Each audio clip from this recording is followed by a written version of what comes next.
Hello, welcome back to Bald and Board Games. I am the bald one. I am bored and freshly bald. Oh, you are actually freshly bald. Yes, Yeah. last night. I got home and there's like and face. There was little things here like poking up with hair. So I shaved it all off and then got to the beard and I'm like, yeah, I'm getting rid of all it for now. Like gone. The beard was it was so long and scruffy and I'm like it was just uncomfortable. I'm so happy mine is not that big, just like Viking beard. It's crazy. Yeah. I didn't realize how big it was until looking at like this. Oh yeah, mine got on the videos large next to with what the it was cruise and everything. What's crazy is when you have a beard, it makes your face look fatter. Yeah. Well, I think for me it was like not yours specifically, but like mine. It makes my face look fatter. You can call it fat. I think mine was like the chlorine in it, like dried the beard out so much, like itchy, and it was itchy. So I was like, I'm Get gonna a Brillo pad on your face. and I use like and I never use conditioner normally, but I use conditioner to like try to like keep it soft, and it did not work.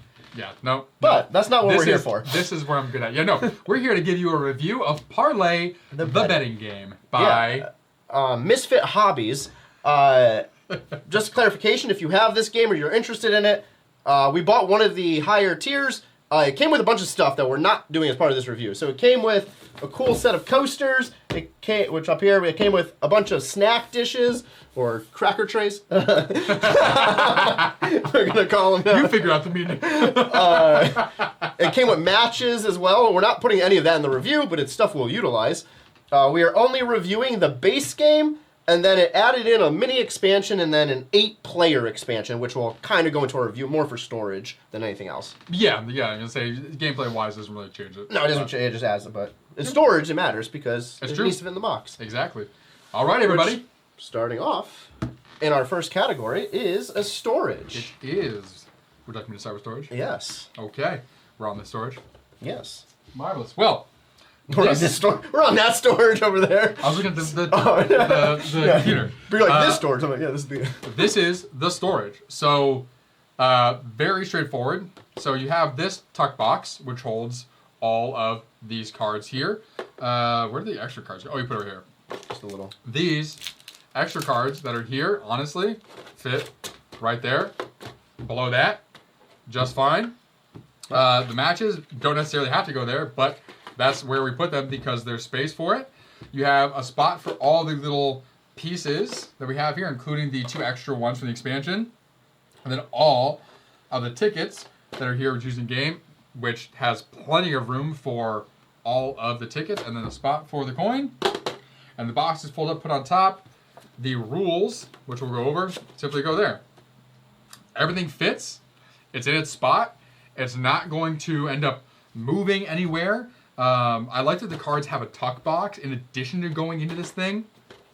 One, it feels nice because they're kind of poker card-ish, but it really ensures the cards are going to stay very, very nice. These extra wells that are here, you can tell they definitely thought ahead, possibly for the matches, possibly not, but definitely like for these pieces here, they're okay, we're going to have some extra stuff. Let's make sure we got some wells so you can plop that stuff in there. Maybe in the future there'll be different expansions where you have more pieces that go down. These don't actually make a difference which one you choose. It's more of a Monopoly style where it's just whatever you want because it's fun. So I think the storage for the size that it is, I almost marked it off for the box being as big as it is because it's all of these pieces don't need a box this big, but the board does when the board is folded and stored in there. So I didn't end up marking it off for that in the end. So storage for me got a 5. All right. So for me, I'll start with the tuck box thing. I agree. I like that it came in a tuck box that goes into this little well section. Again, the expansion, little 6 extra cards here just go on the bottom down there. And you can keep the little plastic bag to keep those separate. It's fairly easy to take out the expansion things anyway. It says it right on the package here. So either or, you can take them out, not take them out, doesn't matter. So I do like that. I like that in the base game here, you have your 6 pieces, you have your dealer coin for who the first player of the dealer is, and then you have all the betting tickets. We have an 8-player expansion, so we have 2 extra sets of betting tickets that go perfectly in the slot. So there's perfect amount of room for the extra tickets. Yeah. Again, rule book sits here, board on top. I'm going to dock it for one thing, though, which is they gave you these 2 wells. Unknown if that's the intention for this 8 thing. There was an email sent out that says, hey, if you want to know how to store the 8-player expansion contents, you can look at this email. That's hilarious. Put things. Yeah. What bothers me is I wish this well was either cut into fourths or at least in half. Okay. Because right now, these would be dinging against each other.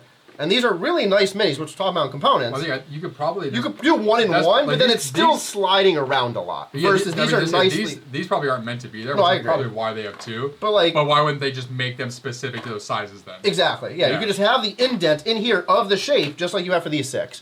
So because of that, because the minis are nice and I don't want them to get damaged, I'm giving it 4.5. Gotcha, makes sense. I guess we could just stick that one there, but... But they didn't design it to do that. Correct. Specifically, so yeah. All right, so next up is the rules. Those are the rules. Yes. Them is the rules. Yeah, so... I'm burning this in my rules thing. Yeah, so the rules came in this cool envelope. So props to them. So this cool envelope, it says here, you're invited off to the races with Parlay. And then inside is this fold up, which is all of the rules. Front and back, goes over everything. It goes over everything in order, like you'd expect. It gives you generic setup. Actually, first it gives you the components, like usual. A ranking order, basic setup, how to deal, how to bet, how to play, which is kind of like, there's like 3 steps pretty much, and then how to win. And then it gives you a nice example. And it tells you what the sandpit is, but I didn't read the example. You never read it. Because it was in the example. I skipped the example. Is it? Oh, no. There it is. Oh, it does say for example. It leaves off with for example. Yeah. But if you lose points from starting, go in the sandpit. We expected that. We interpreted it right. Hilarious. But the rules are pretty clear. We went through this once, and I kid you not, watch our rulebook rundown, 5 minutes. Yep. Maybe a little bit longer, but we just read through it. It is very easy to understand. It's a basic trick-taking game, just skinned as this golf course, country club-esque style. I think it's supposed to be like supposed to imitate horse racing. Yeah. Yeah. But very simple. The rules are clear. I love how they have a nice card ranking right off the top to be like, okay, here's what's in the components. Here's how they work as cards. QR code if you need a video demonstration. That's common in a lot of games now. I don't mind that. Yep. I'm going to dock this for one thing, though, which is not those rules. It's these rules. So they give you an expansion. And it says, hey, here's how to add the components from the expansion. The expansion doesn't play any different, but I'm counting this as rules because it's set up per se. All it is this sticker that's on this little sleeve. They could have put this as like a line at the bottom of the rules. Yep. They had space for it. They could easily put a line in to say, hey, if you have this high stakes expansion, do these 2 things. Because to me, I want to be able to take these 6 cards, put them in the box, and throw this out. Yep. And you can't do that now because you need this piece, the sticker, which is on there, to play the game with this expansion. So, again, 1 minor docking. I'm going to give this a 4.5. All right. All right, so first up, I love this came in this envelope, which is not like an envelope you're supposed to tear open. Like, it has this faux seal that's meant to just be opened and this to be stored, neatly right inside. This is like a very thick sort of canvas envelope. So I think this is super nice presentation. It also is akin to like being sent an invitation to go, to this very like pristine place. Then this here is on a very nice sturdy paper.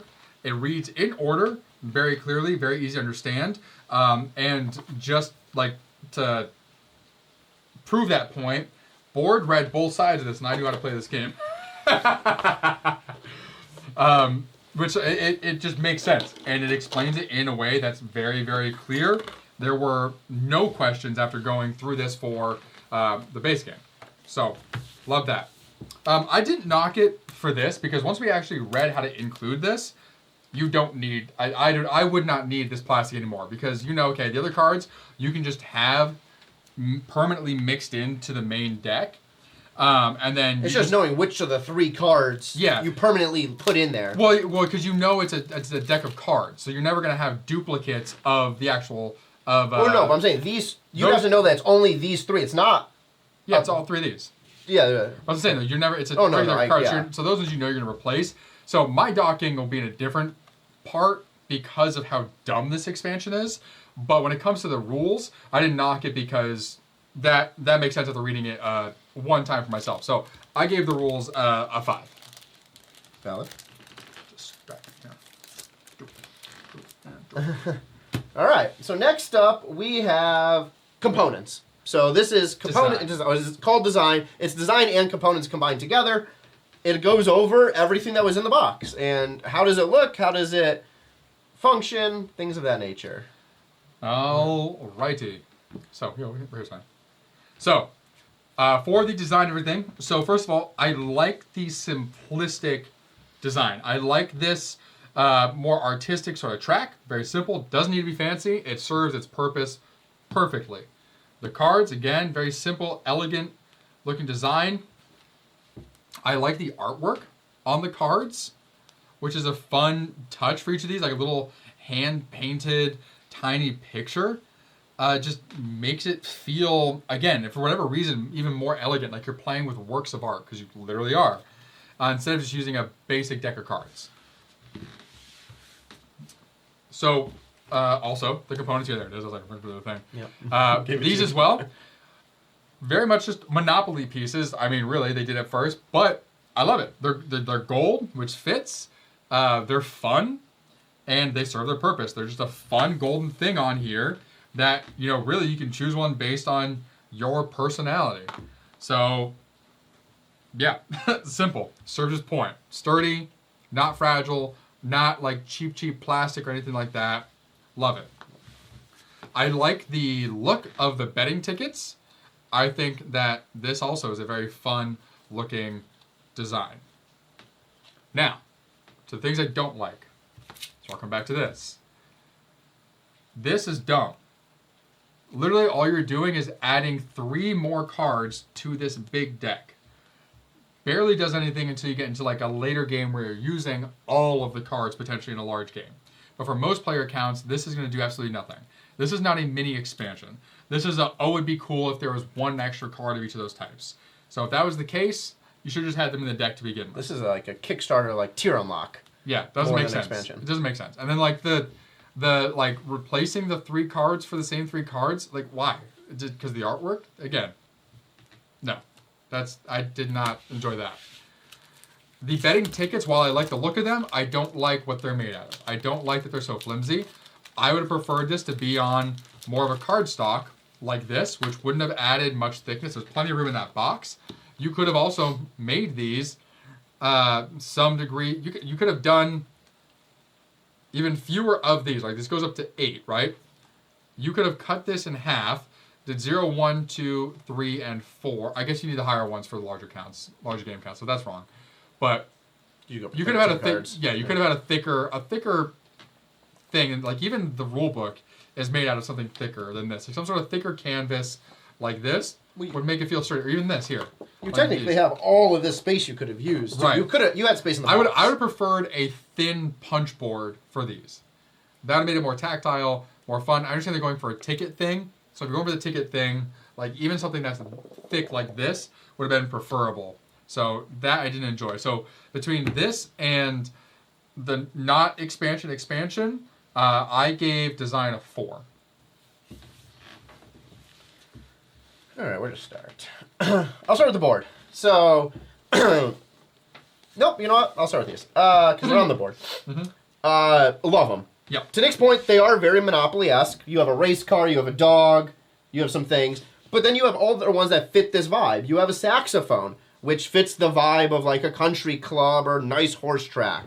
You have a nice tea kettle, which fits the like English style. So the company who made this game is from the UK, so it makes sense. You have a nice tea kettle, you have a tennis racket because like Wimbledon. So I do like not only how they design or what these are made out of, but also like what they chose as their designs. Thought that was great. Nice coin. We love a good coin. Metal coins are great. So I like that they went above and beyond and made this for the dealer marker, not just a little chip like you would have in the casino, but has a horse and the word parlay on one side, nice dealer word on the other side. Great. It's got a good heft to it too. Yeah. So in terms of the miniatures, we'll call them, tokens, phenomenal. For the betting tickets, I'll agree exactly. I'm not going to harp on it. Very thin material. initially we discussed this as we were doing our unboxing. We're like, oh, that's very thin. Okay, maybe they don't need to be shuffled. True, they don't, but you're touching them every single round. Yeah, like your one, I noticed when you put your one down one time, had like it was slightly curved. Yeah. I was like, okay, I'm always gonna know that's one. Yeah. So It doesn't really matter. The but curve, still. and then again, these could, if you grab it could rip easily. It can get dinged up. They already spent enough time and effort and potentially money to make a lot of the other things really nice. They could have done that with the tickets too. Yeah. For the expansion, I agree it's dumb. You just add in, again, these 3, they give you 1 extra tax collector, 1 extra parlay, 1 extra bad bet. They just throw into the deck. These 3 here just replace 3 in the game. So... I thought I could find that way quicker than I did, and it didn't work. Are you kidding me? 2 diamonds. There we go. We'll do that one. So 2 diamonds. Changes from a tennis racket, this is the original, to a horseshoe. And it just says the word parlay. Now, if these 3 were customized, because I bought an upgraded tier, these were more customized to me as a player in some way, shape, or form as like a thank you for going to the higher tier, I could potentially understand, hey, we gave you 3 specialty handcrafted cards. These are just 3 symbols that would already go into this game. So there's nothing overly special about them that would make me want to buy 3 more cards. So I do agree, it's dumb. It came in a separate package, didn't need to. In honesty, if they did, I don't know what the price gap was if you had this or did not have this, but not worth the money. Like you could have done something if you want high stakes, like make these some weird like hybrid card. Oh yeah, maybe you have like 2 numbers suits, or 2 suits. Yeah, 2 suits. That'd be cool. Like and that like 6 cards. Like I understand the high stakes is because you're adding in 3, one of each of these, so it changes the odds. No, I changed the odds still. Yeah. But yeah, those 3 don't make any sense. Those 3 you could have had as dual suits. Yeah. Or 4. You need 4 to do dual suits of each. Anyway, whatever the math is, doing that plus those, that would make a difference. You just need 2. But both black and both. No, I was thinking like literally like you have spade clubs, spade diamonds, spade hearts. So you need 3 for 6. Each. Yeah. That math would be 6. 6. Yes. Yeah. So yeah, expansion, not a fan.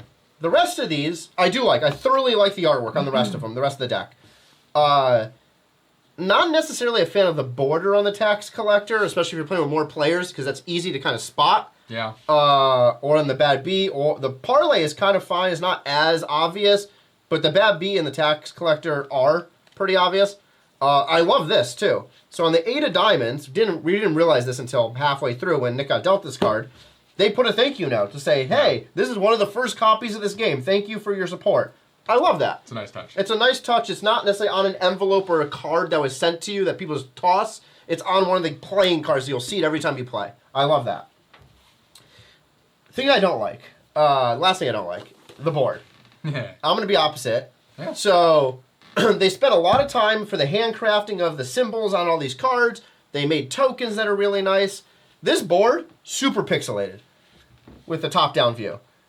So I don't know why they chose that. It is, like, if you look here, this is a horse race track like you were walking into. Yeah, they went for, like, an abstract. But they went for, like, an painterly, like, almost like they used a sponge to make it. Yeah, but after going into such effort to have good detail on the cards, they went to a 0 detail on the board. Mm-hmm. And it doesn't impact gameplay at all, but just visually looking at it, like, I understand the word parlay, cool.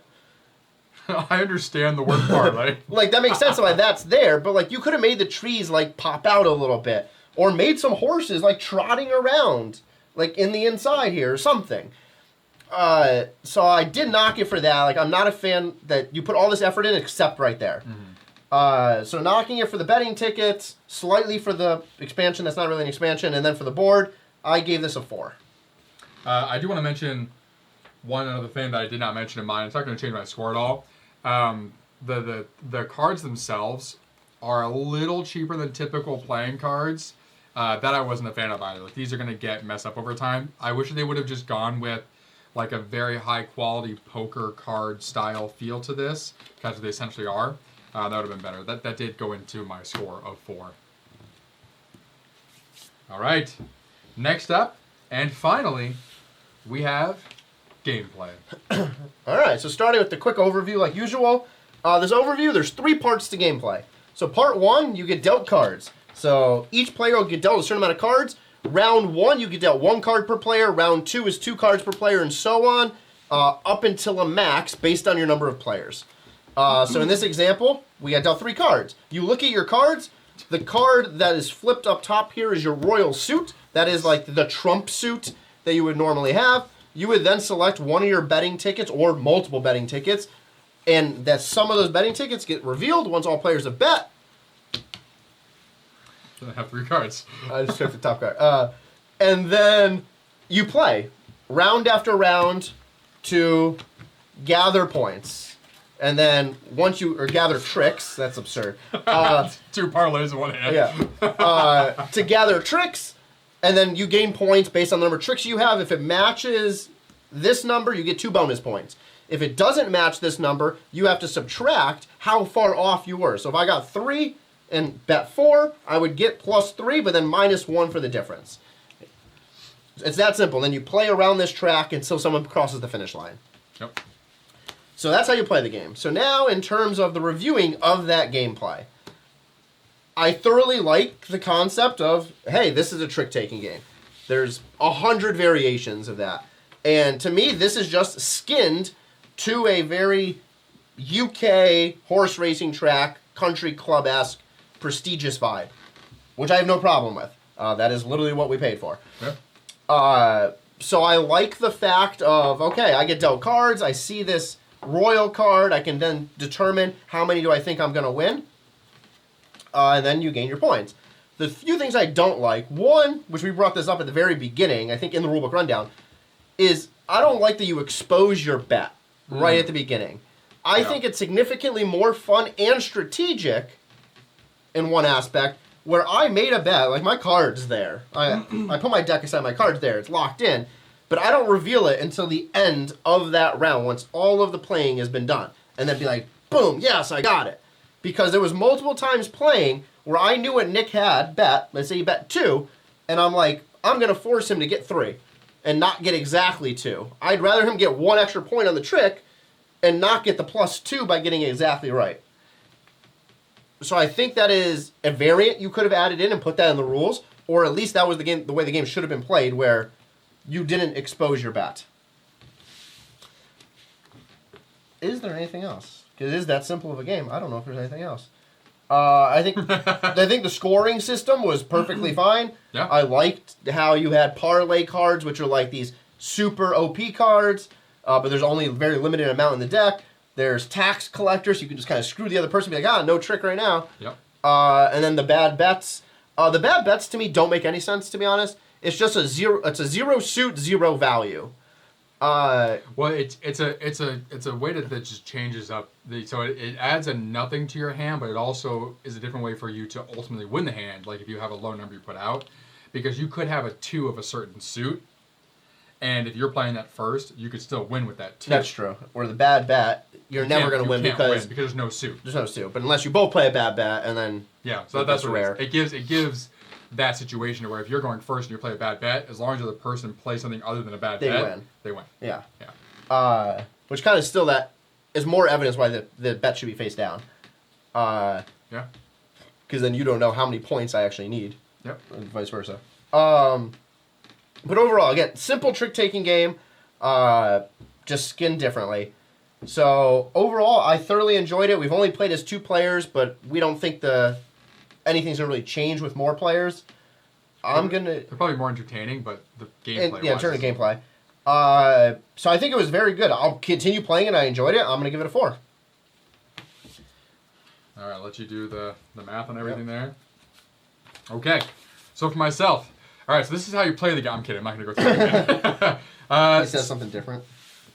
Yeah, I tell how to play entirely differently. I completely agree with everything really. So again, the only gripe that I had as well is the betting ticket. I don't enjoy the fact that you have to reveal this, mainly because in doing so, now people can purposely throw their hand. Which I did multiple times. Yeah, and like that makes it less fun. Instead, this is a secret, like, okay, are they going to try to throw their hand, or are they trying to win the whole thing? You don't know. So now, not only do you not know what's in your hand, you don't know what this is, and then you reveal afterwards once your tricks are won. That is way more interesting. What was the other game we had that same issue? Vegas Strip. Yeah, the little was the same way. The little one that we had before.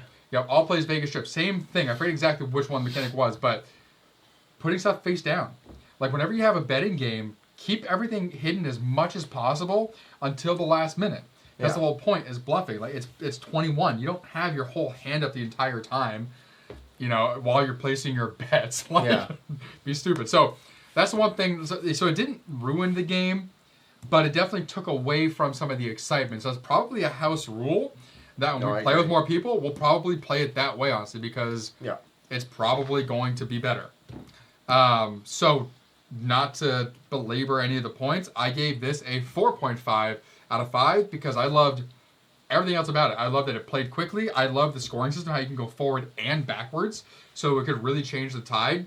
The last game we played, it was neck and neck at the end. Like twice at 4 and at 3. At the beginning, I had a lead, and then we ended up switching positions, and then I was chasing him down. I caught up, then he got up to me, and then we were literally just 1 for 1 until I finally was able to pull across the finish. And that is a lot of fun. Those are things that we love about our cribbage games when we play.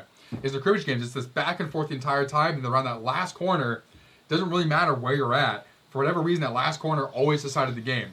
But there was one game where board was pretty much at the finish line, and I was back at the start of that corner, and somehow I got to the end and took that win. It was ridiculous. It only happened one time. But we got out of 70 games. But that's what's fun about card games like this are those moments where it's neck and neck, and every choice you choose really matters. So hence the 4.5 for me. All right. So going through all these categories again, just in combination of ball and board together, giving the final scores for each of us, and then the total score. I'll also say before we give all that, they didn't include these in the box. We didn't want to put this as part of our grading for any category, but I'll call it out now because I appreciate it though. Is they gave you a Parlay playlist QR code. So you scan the QR code, you get access to a Spotify playlist that they customize to listen in the background for the game. We have it in our playthrough. We have it in the background. Yeah. So kind of cool. It's something we usually don't do because we post on YouTube, so you have to do a trademark, but they gave us the playlist. So we use that, and then they also, because we got the expansion with the snack trays, little parlay pairings, and they give you some recipes and some stuff on how to add drinks and snacks cocktail pairings, into playing the game. Yeah. So something that's kind of fun with a simple game where it's like, hey, you want to have fun and have some snacks? Here's some things that we think will go well. They really gave you stuff to help build up the atmosphere if you got all the extra stuff, which is nice. Unlike a lot of extras where it's like a dice tower and a mat and stuff that's not needed. Yeah. And it's like, do we need more coasters? No, but they're cool. Yeah. And before we get into our scores and go over everything, just a reminder for everyone here that this is on a weighted system. So we do our final score that we give for each of our, so taking all the categories into account, the final score is based on this weighted system, and it's the same for the ball and board game score combined. So storage is a 20% weight, rules is 20%, design is 20%, and gameplay is 40%. So gameplay weighs more heavily than those other areas individually. All right. So first up, we have storage. I gave storage a 5. Board gave storage a 4.5. Means ball and board games give storage a 4.5. Yep. Rules. I guess we should talk about the reason why. I was because storage is good. If storage is good. The one marking off that did get between us was the fact that it didn't have specific slots for the 2 expansion minis just to make sure that they stayed safe. Yeah. But still 4.5 is a great score. Okay. Rulebook. Ball gave this a 5. I gave this a 4.5. My only docking on the rulebook was the expansion that's not really an expansion was not covered in the rulebook, and there was space for it. It was covered on a little piece of paper on the plastic covering of the package, or whatever you want to call this thing. So Bald and Board Games gives this a 4.5 overall. Still really good, super clear how to play the game. Yeah. And design. I gave this a 4. Board gave this a 4. Therefore, Bald and Board Games gives this a 4. We love most of the design. The board is a little simplistic compared to everything else. It doesn't really feel like it fits. The betting tickets are a little too flimsy and definitely going to get messed up over time. The actual cards themselves as well are a little flimsy and will probably get messed up over time too. And then the design of this not expansion, mini expansion, just doesn't make sense. And then finally, gameplay. So gameplay, Ball gave this a 4.5. I gave it a 4. The major pieces of the gameplay that we weren't a fan of was, again, the betting slips that you, based on the rules, have to expose them before you play the round out. We prefer to have it face down. It adds more of that excitement to it and a little bit more suspense on how it's going to play out. Other than that, everything else plays very well. And again, it's simple. It's not much else to say about it. Yep. All right, so my overall score as Bald is a 4.5. And my overall score as Board for Parlay, the betting game, is a 4. Bald and Board Games overall score for Parlay, the betting game by Misfit Hobbies is a 4. Which makes this a certified Bald and Board Games must play. Yes, indeed. Again, a very good game. Yeah. Simple, can bring up to 8 players, which is something. That's great. Usually for a lot of games that we have that have 8 players, it's something that you're down on the table for a while playing this game. Where this you can play in 20 minutes, 30 minutes. It's quick, it's easy to learn. You can have some drinks and snacks. You're not worried about things getting messed up, really. So it's perfect. Yeah, it'll crank out real quick. Again, the pieces I think are one of the best parts. There's those golden, again, very Monopoly-esque, but there's something about that nostalgia feel to the look of them that is a lot of fun. And honestly, I kind of miss games that have simplistic pieces like that. Everything is so over the top now. Yeah. It's one of the things I mentioned in So You've Been Cursed, one of the unboxing I was doing that I really liked is the wooden pieces that have the artwork on them as opposed to minis. So we have Agricola coming from Awakened Realms, and I opted to not get the minis and instead to get the wooden pieces with the artwork for that reason. So same thing here. There's something very nice about these. They're technically like minis, but the metal casting of this is just simple and fun. Love it. Yeah, so if you're with a group of gamers that you want something casual to play, definitely recommend checking this out. They have a Facebook group. It's right now Kickstarter's complete, but it might have some information on there on how to get copies that are still left over. Yeah. So great, simple game. Fun to play, quick to play. All right, everyone. Well, thank you for joining us here at Bald and Board Games as we reviewed Parlay, the betting game by Misfit Hobbies. Yeah. I do that because we said Misfit Hobbits at the beginning. I think it's hilarious. That's change your name to Misfit Hobbits. It's way better. But thank you for joining us here at Bald and Board Games. I'm Bald. I'm Board. And we will see you in the not expansion.